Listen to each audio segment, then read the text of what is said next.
All right, it looks like there's somebody here.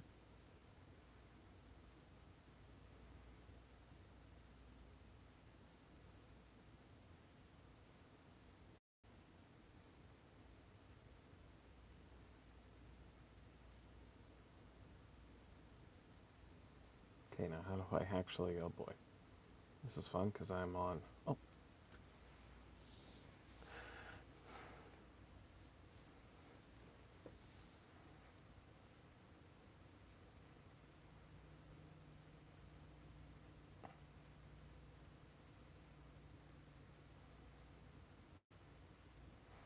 Now there is Oleander. Hello, nice to see you.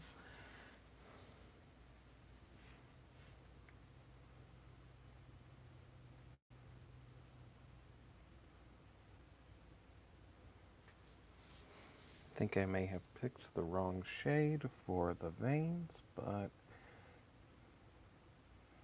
we're gonna roll with it.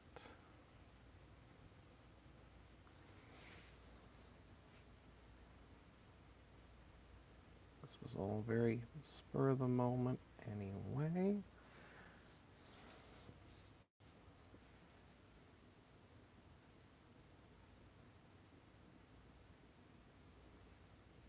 There we go.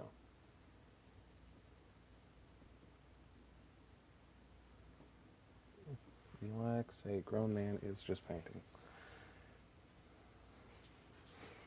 Yes, indeed.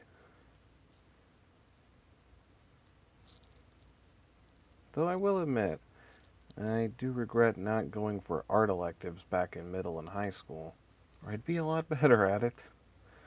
Eh.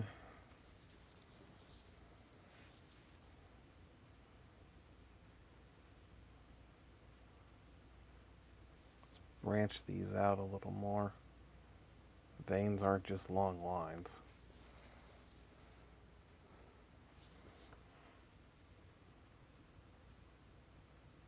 Okay.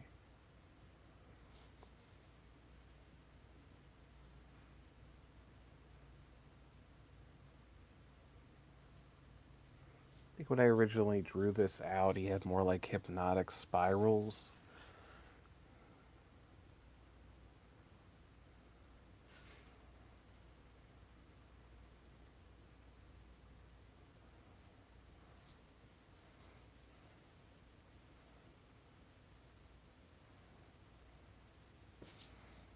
There's a bare spot right there.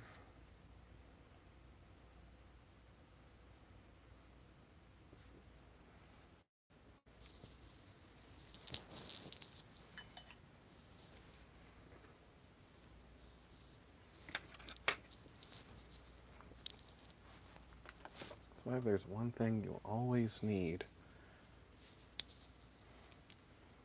it's more brushes.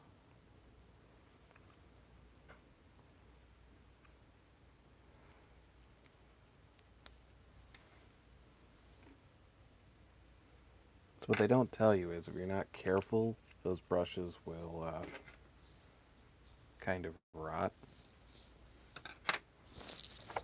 Like the metal clips that hold on to them will start to loosen.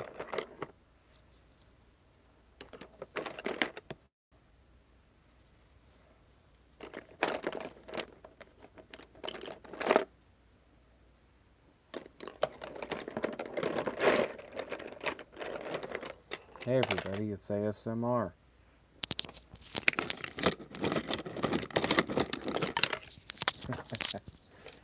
I think this is probably one of my maybe fourth or fifth attempt at live streaming. I used to do some stuff on Twitch. I thought about going live to do this on TikTok, but I don't have enough followers to even attempt that yet. I think it's that you have to, if you meet the age requirement, you can go live, but you also need to have like 1,000 followers. I mean, it took like God, I don't want to think. It took a long time just to get to our 1,000 here.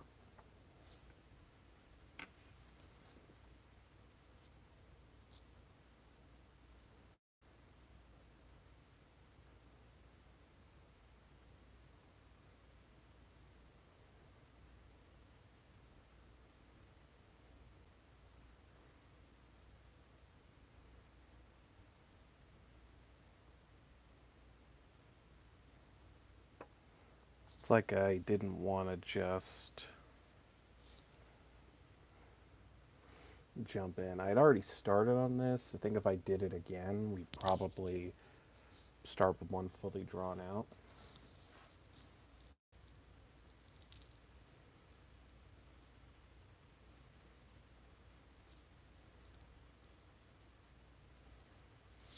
I think I called it Faces of Caffeine, but the original name was going to be Faces of Decaf.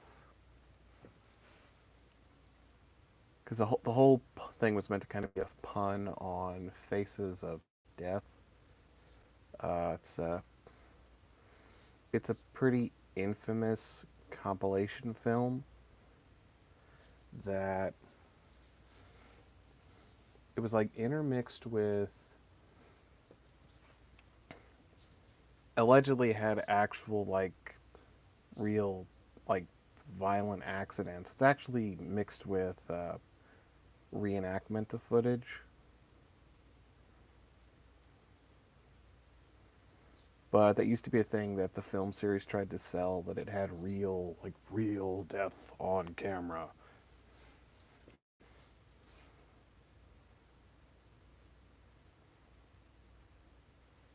Like back in the 70s. And then 2 generations later, their great grandkids made Live Leak. That's not what actually happened.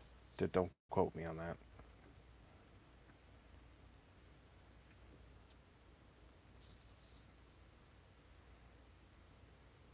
Actually, I think Live Leak went down.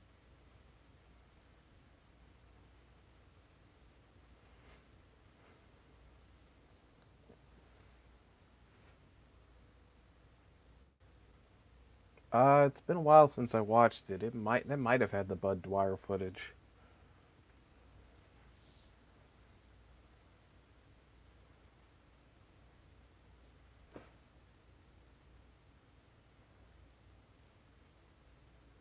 I remember it was on Shutter for a while. It might still be. I think that was the first streaming service I ever subscribed to.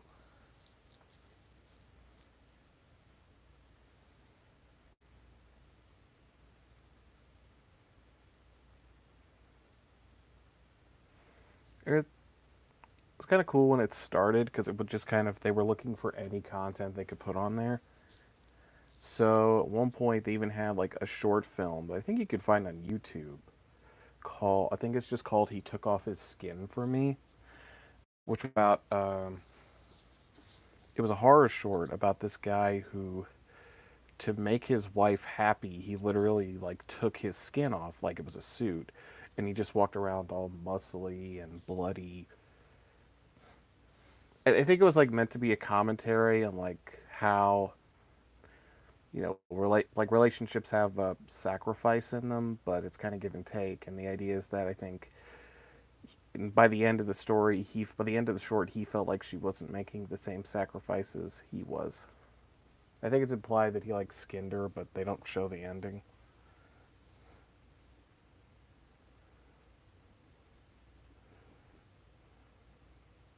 It's like, does anybody remember? I'm getting cutting pieces of vibes from that description. Uh, I think I remember there was a TV network. It was like a pay network called Chiller. It was kind of like the successor to Monsters HD, which was like this specialty channel where you could get monster movies, and they were supposed to be in quote unquote HD, like the HD versions of them. And they would get like the weirdest stuff. Chiller took that concept and did it a lot better because they would actually have reruns of old horror shows. Like,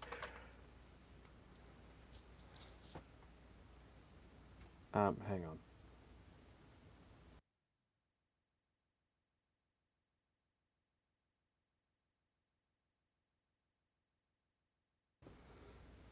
always mute the microphone when I feel a burp coming because nobody wants to hear that. Well, there are people who do, but I'm not. I don't feel like catering to that today. I am terrible unscripted. Anyhow, the thing I remember about Chiller is that it had Freddy's Nightmares. It was this Nightmare on Elm Street TV series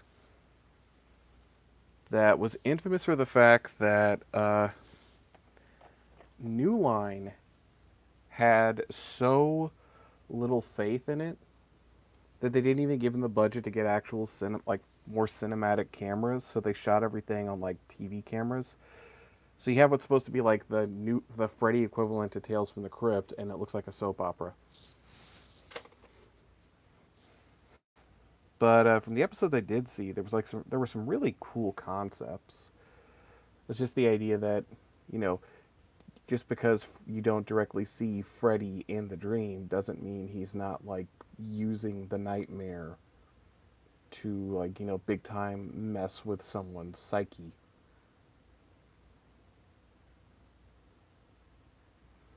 Like a lot of them, there were more these kind of different themes to stuff, and a lot of times it would be two halves of an episode, and they would try to tie the stories into each other. Like when I actually watched this episode, what's funny is the Wikipedia for the show even uses this one as an example, which is that there's a story about this like bored housewife who ends up entering like a game show from hell, and at the end of it she wins.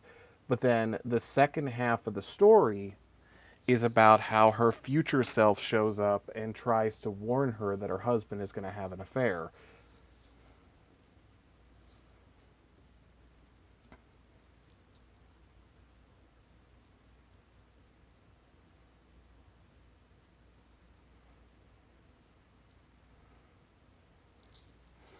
Or another one was about this. There was this girl who kept having the same dream, reliving this like really traumatic memory about how there was an accident where she fell off of a ladder and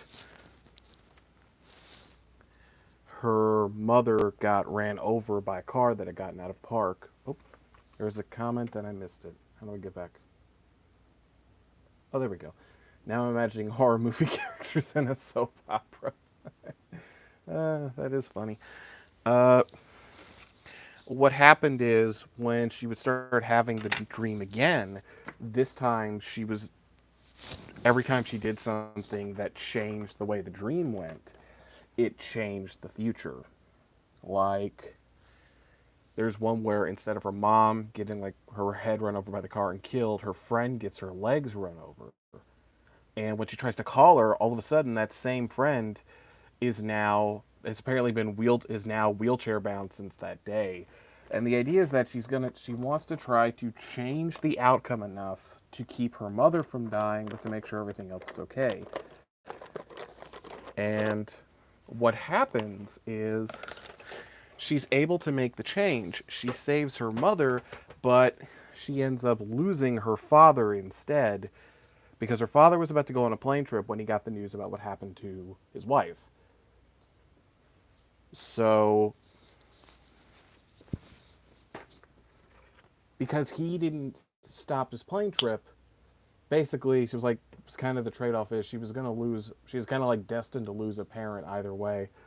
And then the second half of the story is about how the government sees her ability to see the future in dreams, and they want to use it to try to find out about a attempt, like someone's going to try to turn the keys to launch the nukes. This was the 80s, so, Cold War intensifies.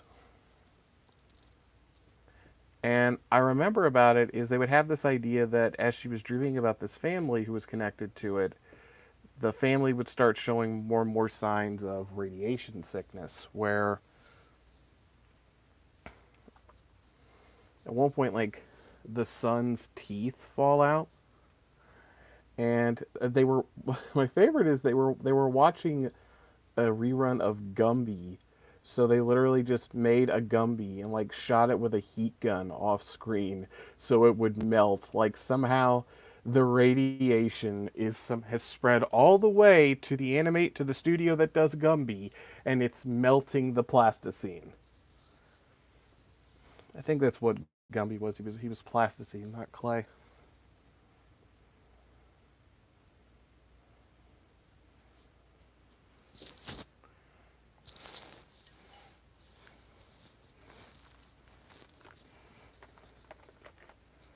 Yes, yes, Oleander. Gumby indeed.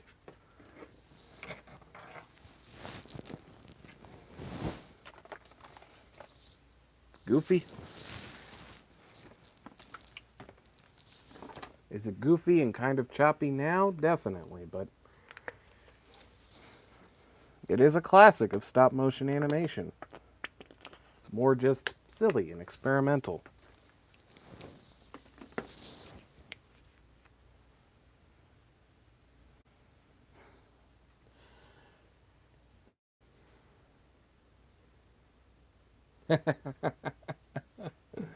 Uh, Oleander Rainbow, everybody. Live stream commenting's best comedian.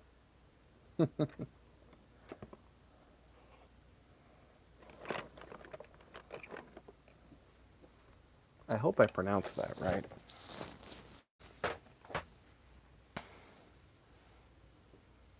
There's also, I'm trying to remember some more from Freddy's Nightmares before I just kind of go into like how weird the Gumby TV show was. Oh yeah, the first episode actually retold the origin of Freddy, which was where he was like, killed by vengeful parents after he got off the technicality. You know, the basic like Freddy origin everyone is familiar with.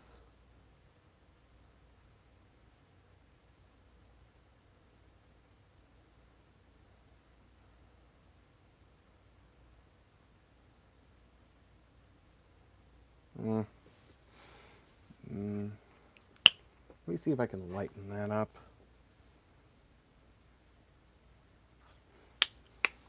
I think out of all the colors, the ones I go through the most tend to be white, tend to be black and white. Well, black, white, silver, and gold.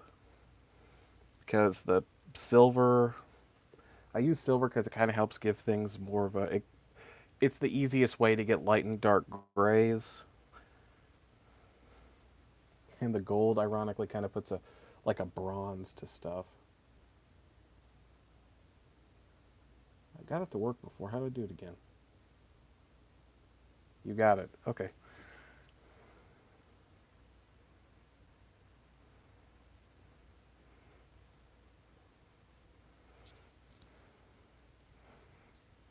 And okay, last one I can remember like 100% was about. Okay, there was one about a guy who did like the newspaper, and every single time he drew one of his like comics for the paper, it would turn into something, and that would be how somebody died.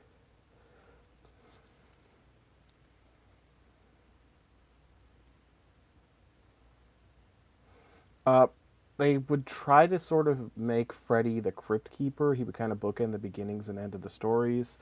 And then they would do these little gimmicks that ended up looking really cheap because they didn't have a budget. Like, there was one that just had Freddy sitting on a green screen and then superimposed inside a microwave. The microwave is not moving or spinning. And all of a sudden he just starts going, ah, and then they just cuts to like just some strawberry jam they scattered all over the microwave. Like that's how low the budget was. They couldn't even afford to actually like take a little like balloon full of jelly, put a striped sweater and a fedora on it, and then pop it in the microwave. It's like, hey, hey, hey, careful! That's the break room's microwave. We can't get that too messy.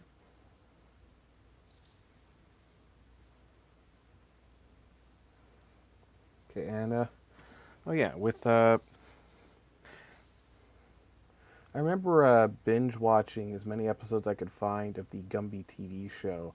It's a little weird because they have the Gumby TV show, but then they also have the Gumby shorts that like predate it,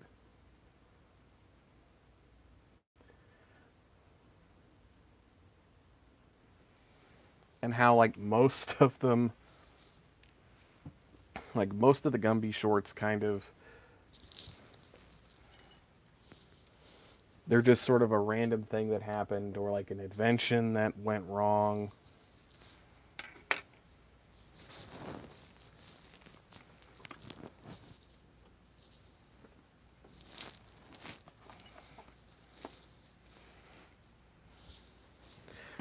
And then like there's this that's kind of got that weird thing with like how TV's from like the 60s and 70s where the weirdest things we'll get in sometime. It's up there with how there's an episode of Garfield and Friends about John losing weight where he literally sings a song about it where at one point he actually says the road to hell is paved with good intentions.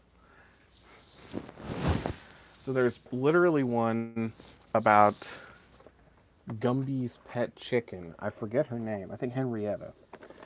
Who, because he lives on a farm for some reason, and Henrietta apparently gets kidnapped to take into a chicken coop, and she literally looks over and talks to one of the chickens and says, "What is this place?" And the chicken literally just tells her, "It's hell, Henrietta."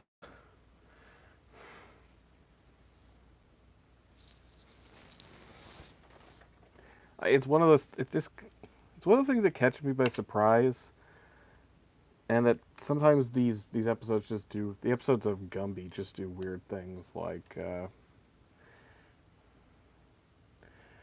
there's a whole one around Gumby having a nightmare where he sends a robot to do all his work for him while he just stays home.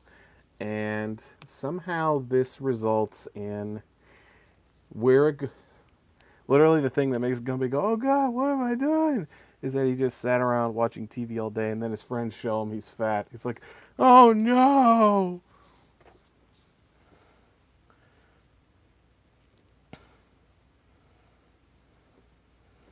That's why there are times I legit wonder if like stuff like that is lost on like some generations. Like I've never seen any full episodes of Gravity Falls. I've only seen clips, but I did see the one that had like randomly, I think his name is Seuss, turns into Gumby.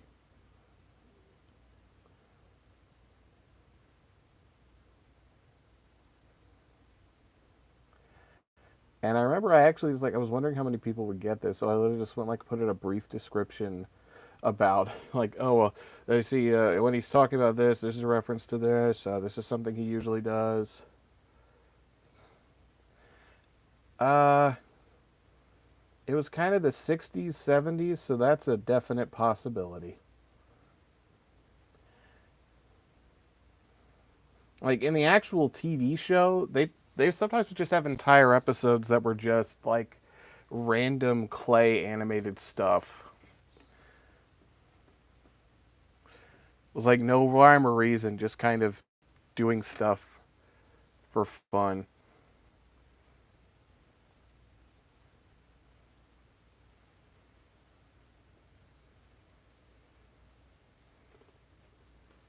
I'm sure there are other examples, but it's kind of weird when you think the stop motion. What do most people think of one from that time period? Probably Gumby or the Rankin Bass specials.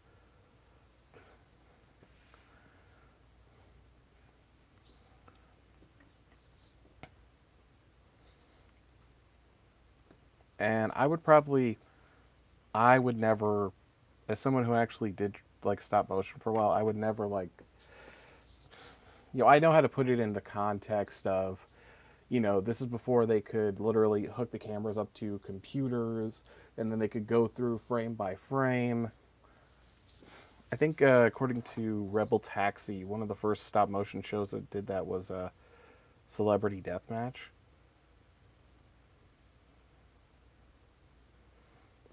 And, it's like, so when you look at what they make, you just kind of go, wow. for what they had available and what they could do, a lot of this, you know, and not to mention they had to do these on, they had probably low budgets, and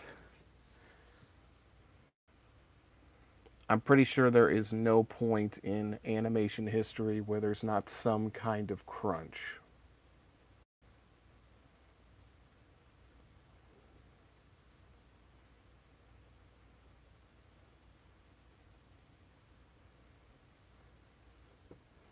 But then you would have stuff like Will Vinton who would, and their stuff would blow it out of the water.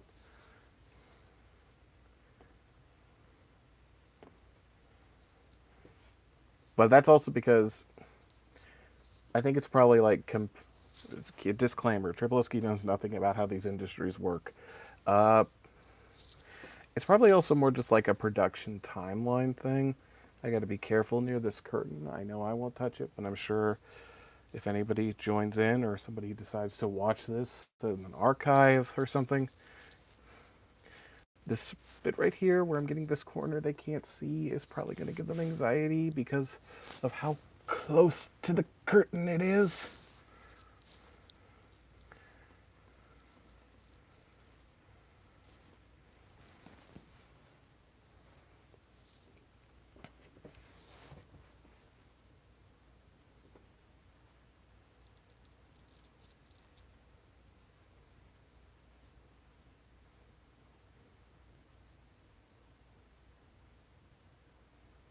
It's kind of like the other thing people don't realize about the Rankin Bass specials is that some of those had like really intense stories. Like when you examine them, remember that the core plot of Santa Claus is Coming to Town is literally that Santa is like a freedom fighter rebel in this city ruled by an oppressive burgermeister who literally literally has banned toys so all the children are miserable.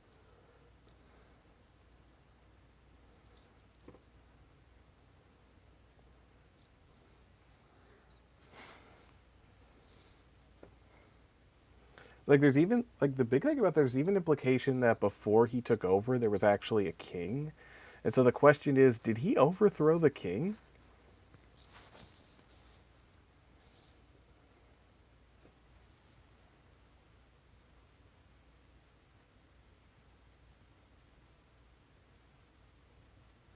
Or I think even Year Without a Santa Claus is like a really kind of messed up when you realize that like the core of that special is literally Santa is like, I'm taking a day. Santa is sick, and on top of that, he doesn't feel appreciated. So he's just gonna take he's just gonna take that holiday off. And if you haven't seen that special, he actually does get what he wants. Like literally, all the kids in the world start sending him letters and basically tell him like, "Hey, we understand. So this year you can take a day off, and we'll send presents to you." Like it's really nice. And then literally, Santa receives one letter from a kid saying that they will have that if he doesn't, it'll have a blue Christmas if he doesn't bring her presents this year. Like, and this is enough to make him just like, oh my goodness, what am I doing? I'm being selfish. I must go do my job. Everyone and their mom overworks Santa.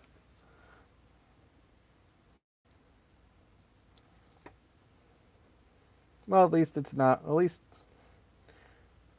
I think nowadays, if you tried to do that, they probably make it. Somebody would probably try to do it kind of like how the one Family Guy special did it, where it was like really dark and just you know. Oh yeah, and don't forget, there's that whole thing of in the original Year Without a Santa Claus. There's that whole thing about trying to get literally, the god of fire and ice to get along long enough to let to basically to allow it to snow in the south. Like, it's so weird when you see this stuff like, oh, this is silly, and then you actually try to explain these to people. It's like, wait, what?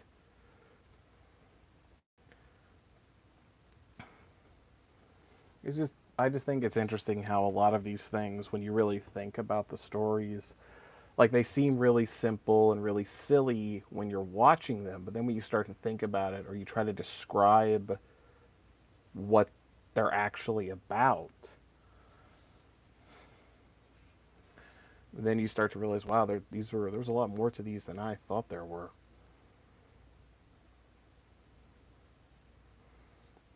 It's like I went from like horror movies to Christmas specials, and it's not even September yet.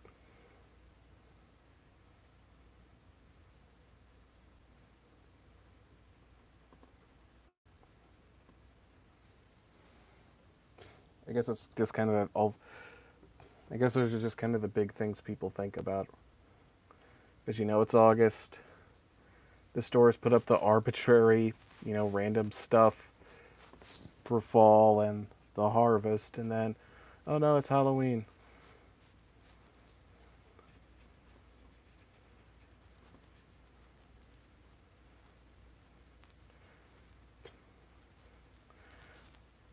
I remember I love to look up old like VHS promos for stuff, and one of them was for like a Halloween movie collection from Warner Brothers, and it included The Witches and Beetlejuice, and then randomly it also had Gremlins. And my thought is, okay, you can't say Gremlins is a Halloween movie. It literally takes place at Christmas.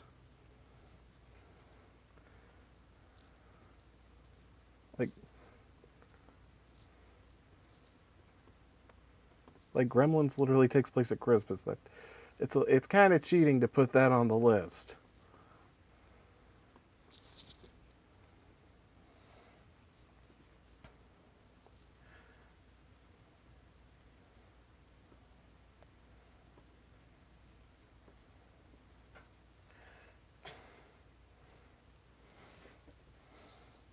The weirdest things scare you when you're a kid. I remember one of the most unsettling. I tell people about this. One of the most unsettling things I remember from like a Halloween themed VHS was like the Disney spooky cartoon compilations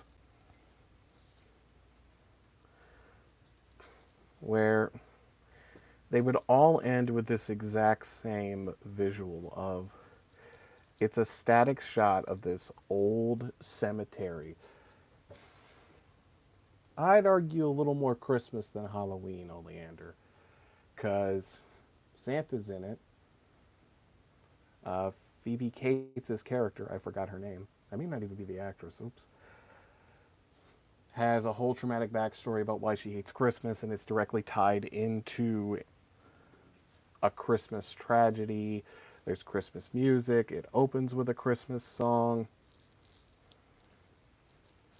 Plus, the the chaos of the gremlins wrecking the small town is kind of comparable to the chaos of the holidays.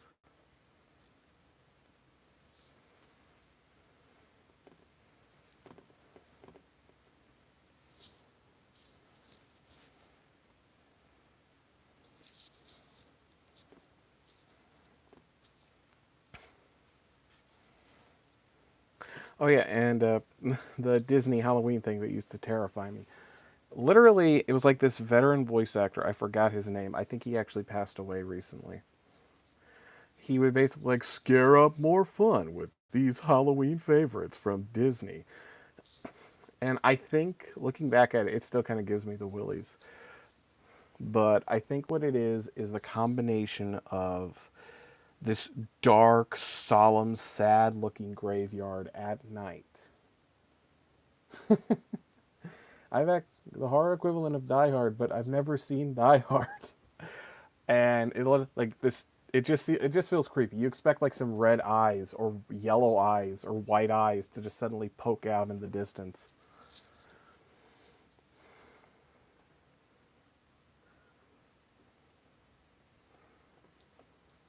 Like I'm actually, it's why I'm legitimately surprised no one's tried to do an analog horror thing, or just a little short where you just see a pair of eyes suddenly appear in like one of the dark spots of that little promo.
I didn't mean to go quiet there. So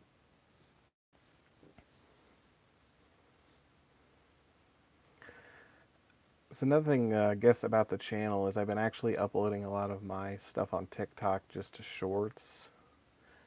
And one of the ones that really was fun to do was just the little one of joking about the. I heard that this happened, was that the director's cut of Little Shop of Horrors was actually available on HBO Max to watch.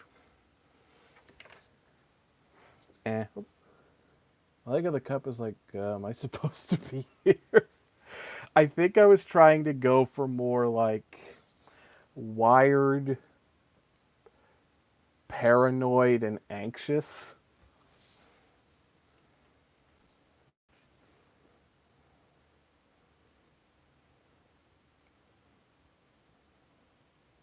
Like that's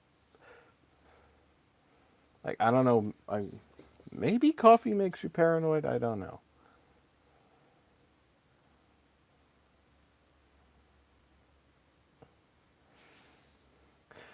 And I think, and oh, about the Little Shop of Horrors thing in the comments, I always kind of think it's funny to think that the original version of the Lost ending is basically like a real life Lost episode creepy pasta because like it's out there in the ether and there's a chance you might have that DVD that has it and you don't even know.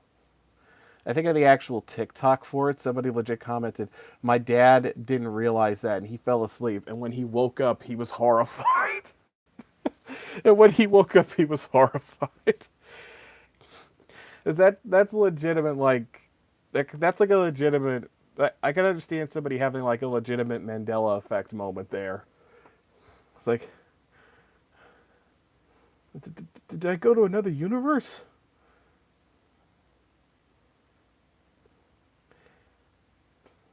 That's something I could do if I could like.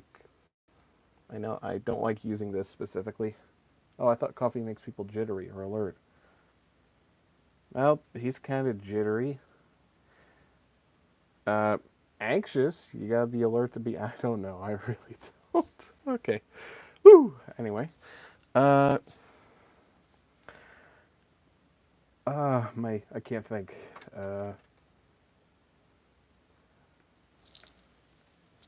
Oh yeah, I was gonna say like for like alternate universes. If I could ever like do like, I hate to use this, but I know it's like the most relevant thing right now. If I could ever do like a Rick and Morty jump to alternate universes, I would just go to universes where movies that were never made got made, and I would buy them and I would keep them for myself. That is true. Lost media is fascinating, especially the idea that there's a chance you saw something that only a handful of people have seen, and now nobody can find it. Because one, I would love to have all the different versions of Freddy versus Jason that they wrote scripts for.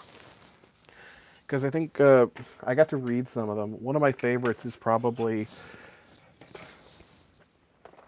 a version of the script where Freddy possesses Jason to keep him docile so Jason can finally go to court, go to trial for all the people he's killed. And near the end of the film, at some point they end up in a boxing match in hell with an actual real-life serial killer, Ted Bundy, as the referee. And apparently at some point during this boxing match fight, they escape from hell, fight in a shopping mall. I have to hunt down the script and read it again, but I remember somehow they get defeated, and the final scene is a post-credit scene in the script. Was like, we cut back to the boxing ring. Everyone is just still looking up at the hole they created. It's like, demon, I don't think they're coming back. Random guy. Okay, everyone, show's over. All the monsters get up and leave. I just love this. I just love the image of, this is a slasher movie crossover, and then the final scene of the film sounds like something just straight out of like Billy and Mandy. It's like I don't think they're coming back. Okay, everybody, go home.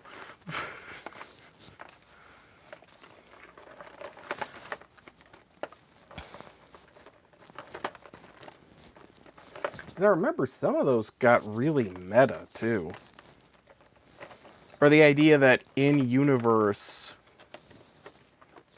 Like how in-universe that... Freddy and Jason were real serial killers, and the movies, as we know them, were dramatizations based around them. The core thing sounds funny. Darkly humorous, but funny. According to the script, the guy rolls out a list of Jason's victims, and it's apparently rolls down the hall of the courtroom and out the door. Like this definitely felt kind of more like this would have been the Gremlins 2 of both the Freddy and Jason franchises. Kind of like it was poking fun at the concept of doing a crossover.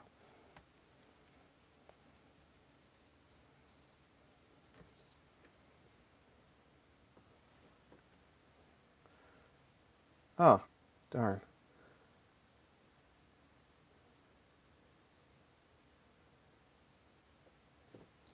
Well, oh, well, can't see it anyway. Oh, that rusty color probably would have worked better for, probably would have worked better for the iced coffee. Live and learn.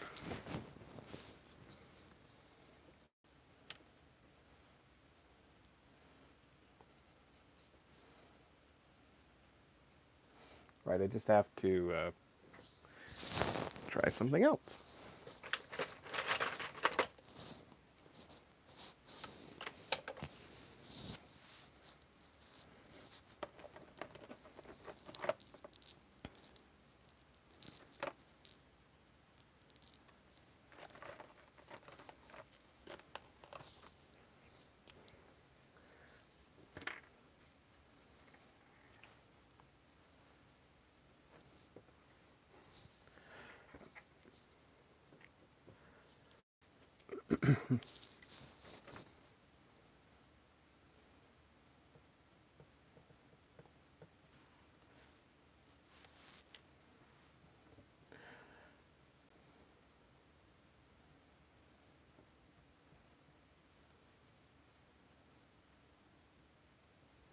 It's up there with I remember I read this on IMDb years ago, how apparently for Green Lantern, one of the earliest drafts was like, it was a sci-fi comedy adventure that had Jack Black as Hal Jordan.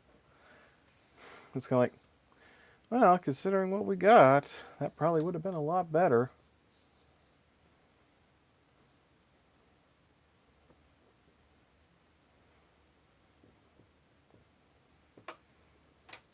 Nothing towards Warner Brothers or Ryan Reynolds. Just a lot of not so good like directorial decisions. Oh, we'll have to come back to that spot. It is not dry yet.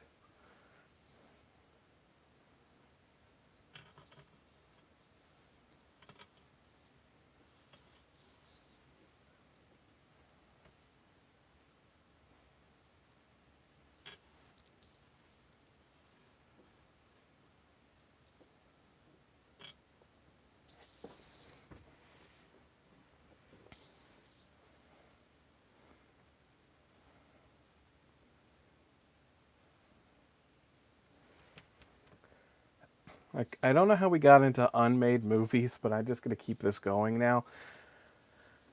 Apparently, with the Jaws franchise, at one point, they had actually gotten the guys who wrote the National Lampoon magazine, who did the National Lampoon movies. They were going to write a parody sequel called Jaws 3 People Zero, where it was going to be about how the studio was trying to make another Jaws movie.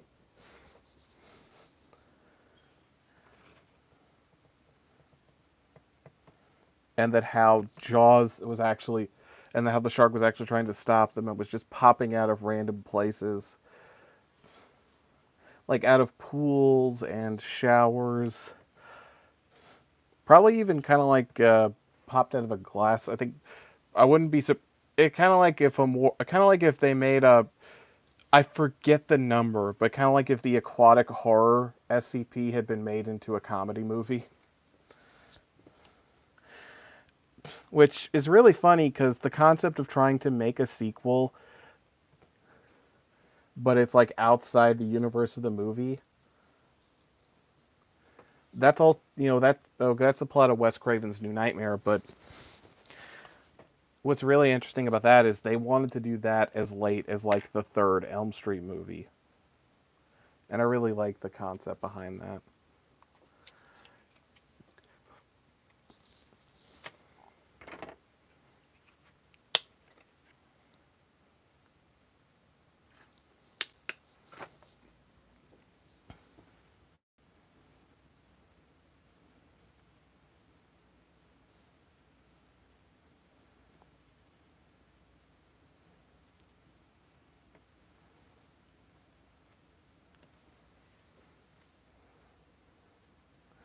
I know Seed of Chucky kind of had that, but that they didn't really use that plot. They didn't really use that plot device for anything in it.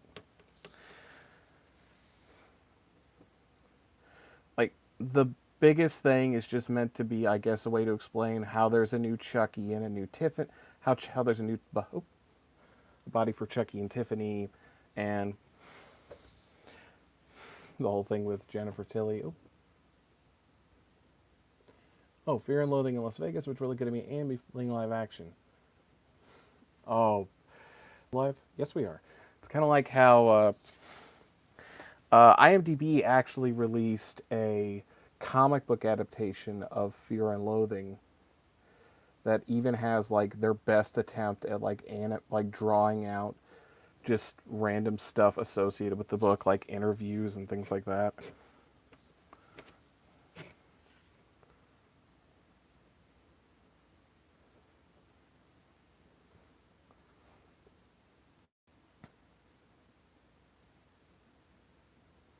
That's just such a that's that's just such an interesting movie. Based off an interesting book written by an interesting person. It's a variable. It's a it's just a cornucopia of interest.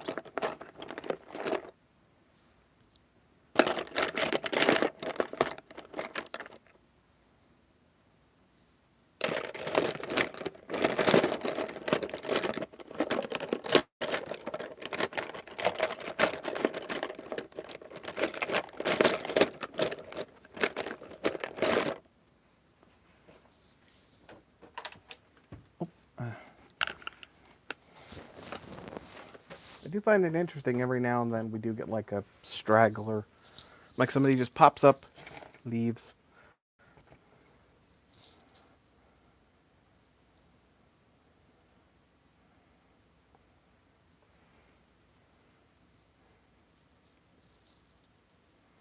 But that's live streams for you.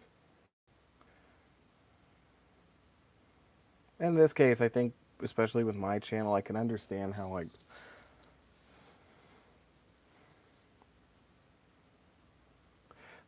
it.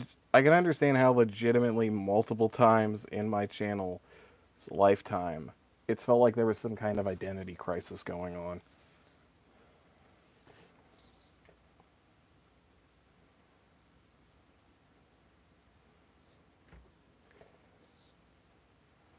Like there was even a point I almost thought about doing an analog horror parody where the whole crux of the joke of the parody would have been around a TV show called Space Goofs, also known as Stupid Invaders, where the big reveal would be that the show was actually based on how the creator found like these refugee space aliens, and they basically starved to death in his attic, and he just kind of based a TV show around the antics he thought they would get into. And so it was just going to be like this line where it would just be like a guy showing off episode recordings of the show, and how randomly all of a sudden the episodes would glitch out and there would be like messages. I think the working title I was going to give it was "We Are Not Goofs." Either we were not goofs or we were not stupid.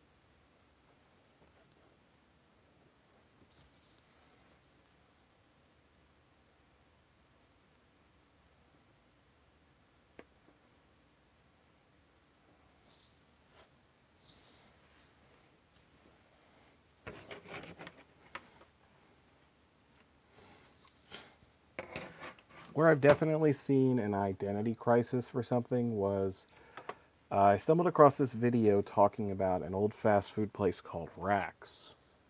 It was like a sort of Arby's kind of place. And what happened to them was that they started out, they were just like roast beef. By the end of their life cycle, they also had a pasta bar. I remember, I'm 90% sure I got to eat at a Rax in like 2001.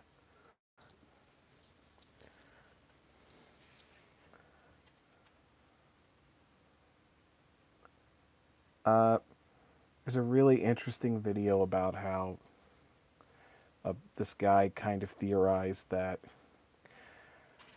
their one of Rax's last big ad campaigns was so bad it destroyed their franchise.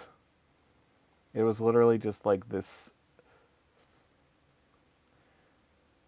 New Yorker illustration of like a 1960s adult. And just in a deadpan voice would just go, his name was Mr. Delicious. Like, hello, I'm Mr. Delicious. I'm here to tell you that Rax is a really good place to eat for adults.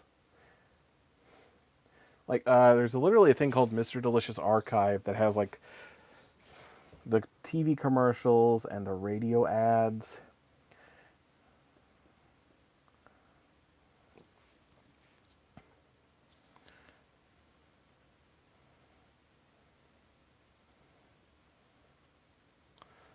Including like one of the last TV ads was literally him And I quote, he's like, there's no change, which is good because Mr. Delicious has recently had some very delicate surgery.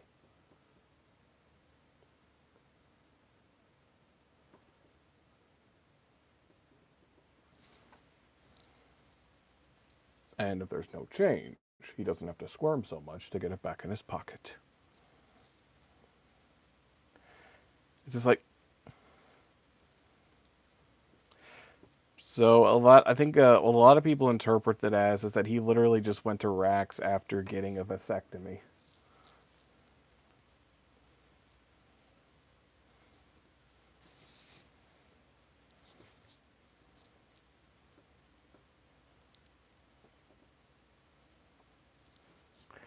Or how, for a midlife crisis, he apparently invested in, he bought a car, hair plugs, and he literally just describes one thing as a trip to Bora Bora he took with two young friends. Like, do I need to call the police, Mr. Delicious? Because I will call the police. IDW.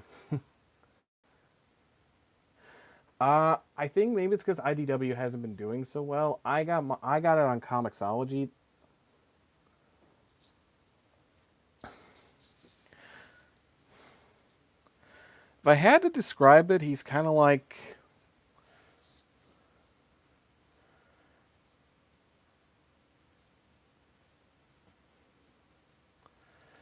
it honestly, I think it happened in like the late '80s, but it's an ad campaign that probably would have worked a lot better today. With just the idea of this kind of monotone, nihilistic, just kind of cynical, defeated person who somehow was hired to sell you roast beef sandwiches.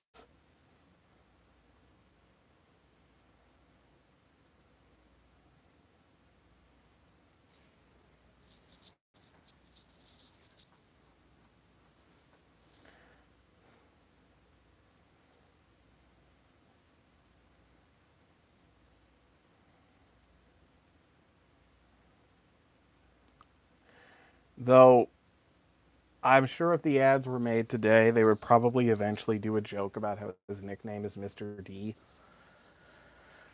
It's like, Mr. D's. Mr. D's what? Mr. D. Mr. D's nuts. You know what I'm talking about.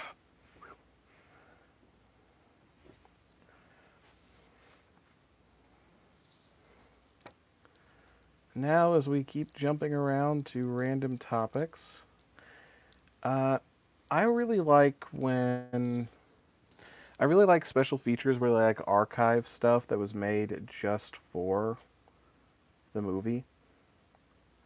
Like the 2004 Dawn of the Dead actually has two different special featurettes devoted to like.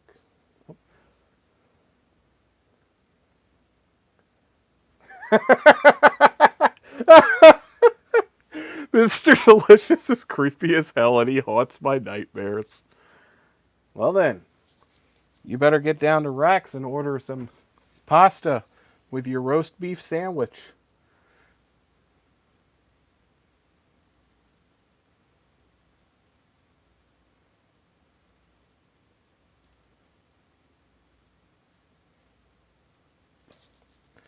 Pasta.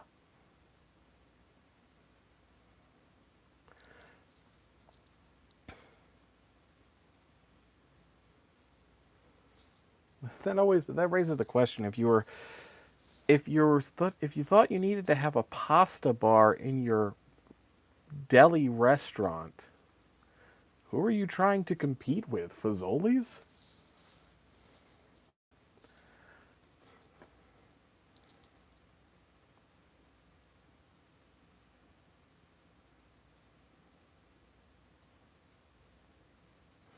Oh, yeah, the DVD special features thing. Uh, the Dawn of the Dead remake had a whole thing where it was like a 30-minute short film comprised of all of the fake news footage they did, which could be a horror short in its own right.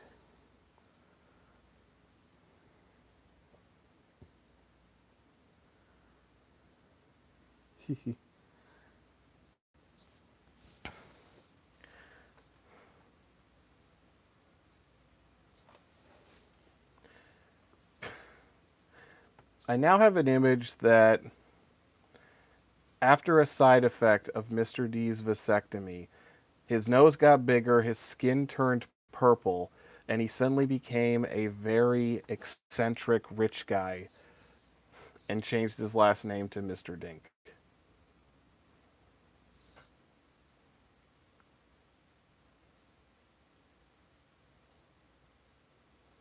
I actually never caught that when I was a kid, that his name was an anagram, not anagram, abbreviation for dual income, no kids. What? If you get the chance, the actual special feature for the Dawn of the Dead thing is online on YouTube, and one of the scariest things about it is the timeline. Within 30 hours, the country, and it's also implied the world is basically taken over by them.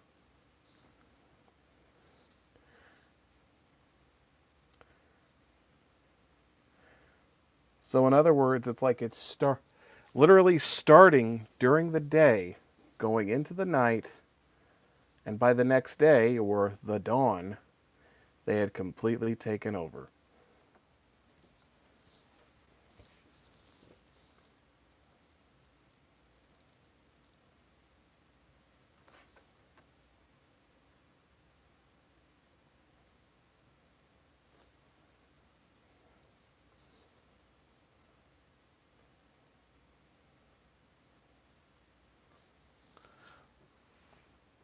I did learn an interesting new nickname for uh, a zombie in that, though. Romeo Lima Foxtrot. Reanimate RLM, reanimated RLF, reanimated life form.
The interesting way to follow up that is I was actually watching some of the newer SpongeBob earlier today.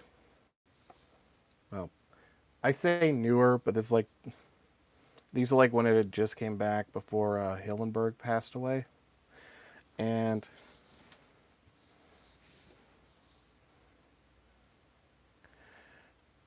I think the interesting thing about like the new stuff is how there's this greater emphasis on like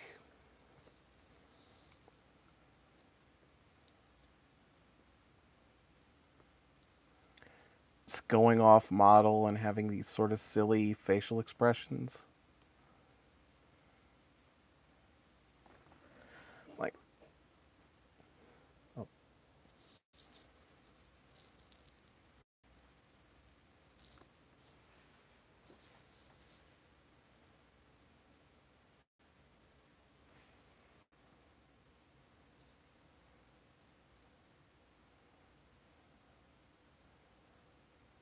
and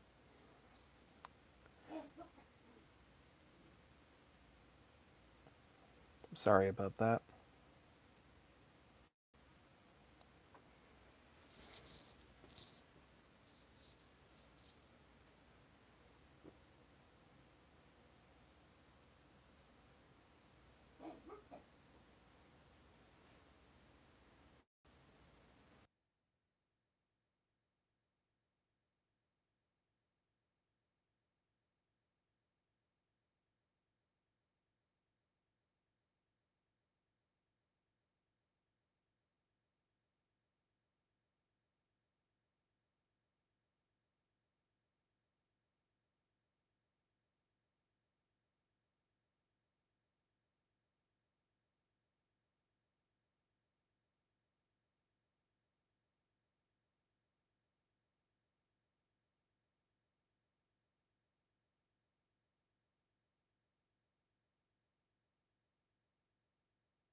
Oh, sorry about that. I was muted because I'm trying to be really quiet. My mom is asleep, and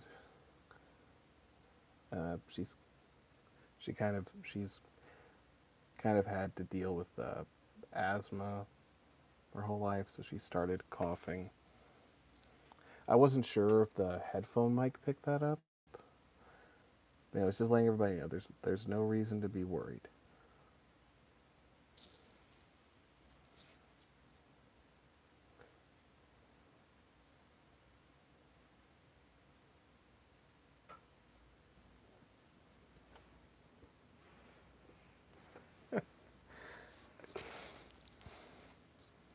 I have no idea how we got to that, but okay. I've never sewed a patch on leather.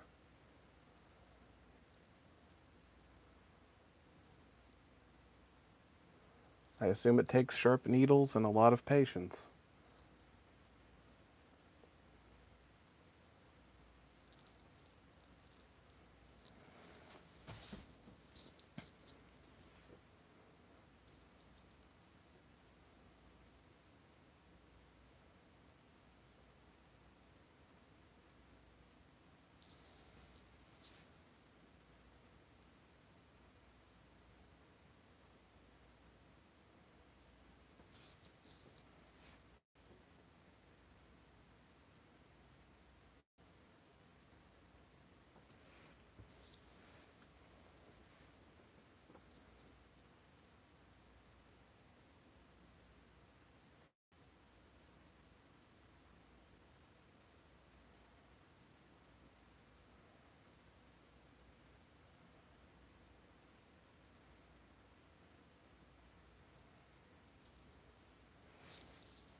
Ooh.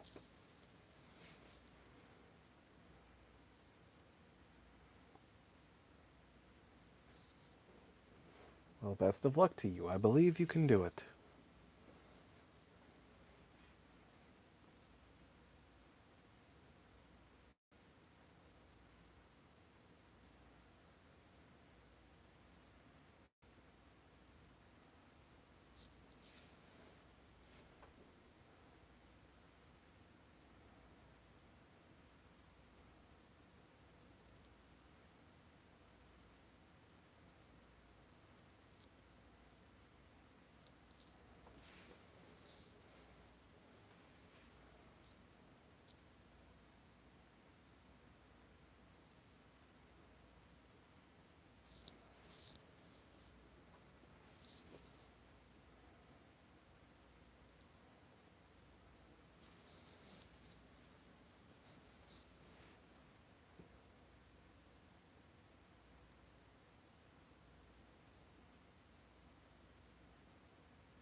was actually looking through my subscriptions on the YouTube on my Xbox. I thought it was kind of messed up to just look through so many. It's like something like last upload 2 years ago, last upload 5 years ago, last upload 13 years ago.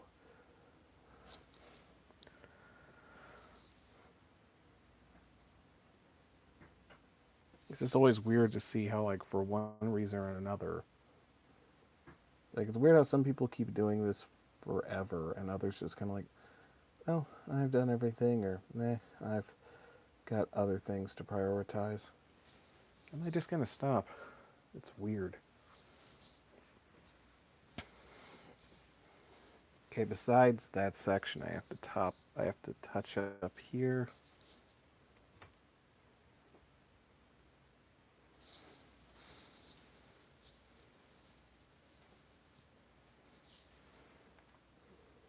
About 72 minutes.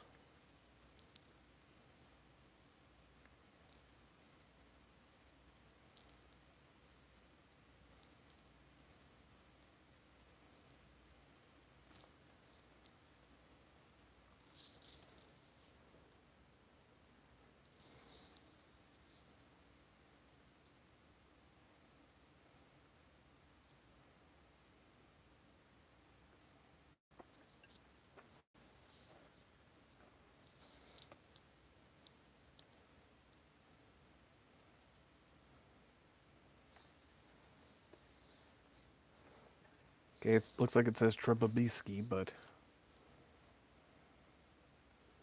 let's do that. There we go. Okay, outside of some touch-up down here, this one is done. Faces of caffeine, or faces of decaf. I do want to thank Oleander Rainbow for sticking with us the majority of the stream. Maybe if we do this again, I'll probably pick something that will grab more attention than just some messed up caffeine containers. Hope everyone has a good day. 1 second while I figure out how do I, whoa.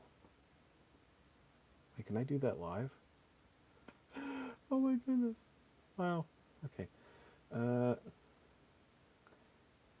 Okay, we're shutting it down now. Have a good day.